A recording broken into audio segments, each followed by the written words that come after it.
Lahat po ng mga makapanood sa atin, no, nirequest po talaga natin si kaibigan po dito dahil po ay napakarami pong nagpaabot kung bakit daw umulan ng kulay dugo. Dugo daw talaga, guys. Kaya nandito ako, nirequest ko po, tinawag ko talaga si kaibigan. Nandito po ang ating kaibigan para mapapakinggan ninyo dahil po napakarami pong mga nagpaabot sa atin, guys. Sobrang nakakatakot na po talaga ang kanilang mga chat po sa atin ngayon. Grabe, kaibigan. Salamat po. Nandito kayo agad. Ano po ba itong nakita ng mga tao doon, kaibigan, sa lugar na ito ay sinasabi na umulan po daw ng kulay dugo? Ano po ba itong pangitain? Totoo po ba ito, kaibigan? Oo nga, kasi po may hinuhulaan po kayo na kung ano po ang nangyayari noon, posibleng mangyayari ngayon.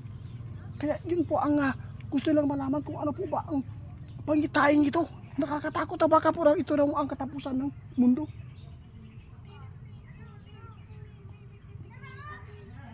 Sus ka! Salamat po kung ganun po, kaibigan.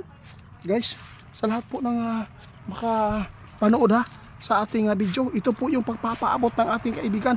Huwag po kayo magpanik, no? Hindi po agad-agad tayo na paniwalaan po natin ang ating nakikita po doon sa social media po ngayon na mga pinopost nila, kasi hindi po nyo alam, grabe na po, napaka-high-tech na po ngayon ang internet. Sus, grabe.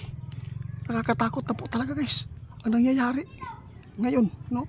Kaya sa lahat po ng nananawagan po si kaibigan, sa lahat po ng mga nakapanood po ngayon sa social media, kung ano man po ang mga kababalagan po na nangyayari at nakikita po nyo sa mga pinopost nila, wag po natin agad paniwalaan.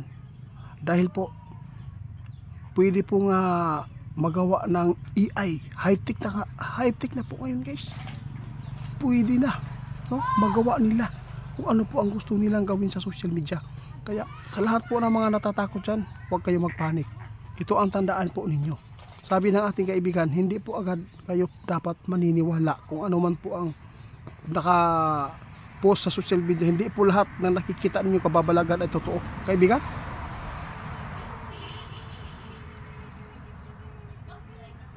Ito ang sabi ng ating kaibigan.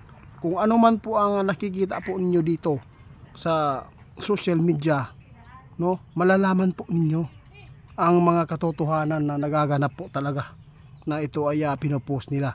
Kung mag-viral, kung mag-update po ang mga GMA, yung mga malalaking network, kapag nag-viral po ito, ibig sabihin nito, guys, totoo.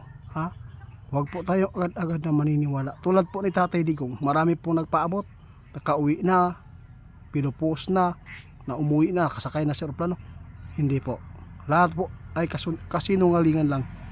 Kung mayroon man po talagang totoong mga nangyayari, basta ang mga malalaking network, kapag sila po yung nagpapaabot, aktual, totoo po talaga ang magaganap at nangyayari dito sa ating mundo. Pasensya na po, guys, no, kung lagi po namin tinutugunan po ang ating mga kaibigan po dito sa social media, dahil po sila po talaga ay isang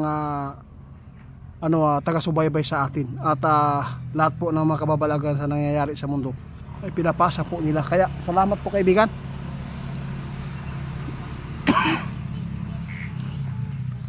Oo, salamat po. Ito po ang sabi ng ating kaibigan. Ang ating paghandaan po ngayon ang mangyayari sa Pilipinas, yung bagyo at lindol. Yan po talaga ang dapat po natin mag-ingat, at dapat po talaga bantayan po natin ang ating mga paligid. Hindi lang po no, ay nagkampante ka lang dyan kahit hindi mo na iniisip ang magaganap.